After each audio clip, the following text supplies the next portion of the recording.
ученик 11 класса школы СУ-3 Ахметбек Жансултан Джансбекович, мой научный руководитель Махашева Раушан Светлана. Тема нашего научного проекта «Волшебные слова».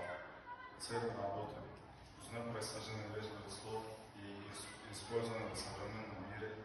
Кроме того, узнать, как они влияют на окружающую среду. Цель работы –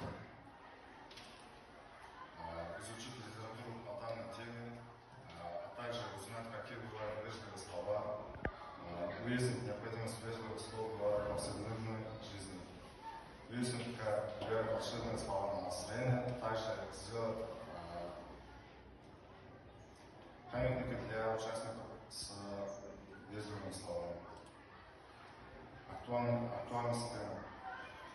С помощью слов и речи можно выражать свои чувства, желания и отношения к окружающим. Однако не стоит забывать, что словом можно обидеть и огорчить человека. Эта тема является актуальной, так как хорошее настроение человека – это залог успеха, хорошей учебы, работы, дружеского отношения в коллективе. А иногда для того, чтобы поднять настроение, требуется совсем немного. Например, сказать несколько теплых слов, подбодрить его, просто что такое вежливость? Как много разных слов на свете, хороших и плохих, добрых и злых, но есть слова, которые можно не только знать хорошо, но и уметь их произносить по-волшебному. Слово «вежливо» образовалось от древнерусского слова «вежа» с помощью суффикса «лив». «Вежа» означает главное значение слова «вежливый», знаешь, как свидетель, а лексическое значение этого слова следующее. Вежливость – нравственная и поведенческая категория черта характера.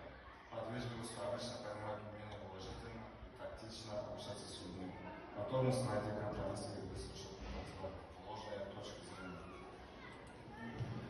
Какие вежливые слова используют люди? Существует забавная история о происхождении хороших манер. Однажды мокрый снег застал большую компанию ежей на каменном плато. Они с трудом отыскали пещеру, сбились в кучу, так теплее, но те, кто попал в середину, запахались на те, кто был в краю ночи.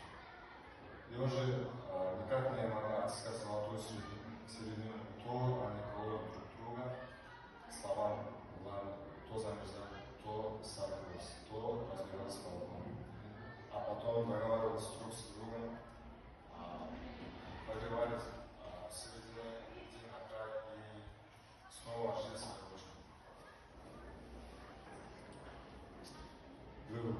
Что же это за волшебные слова? Это волшебные слова «Здравствуй», «До свидания», «Извините», «Спасибо», «Будьте здоровы», «Пожалуйста», «Только после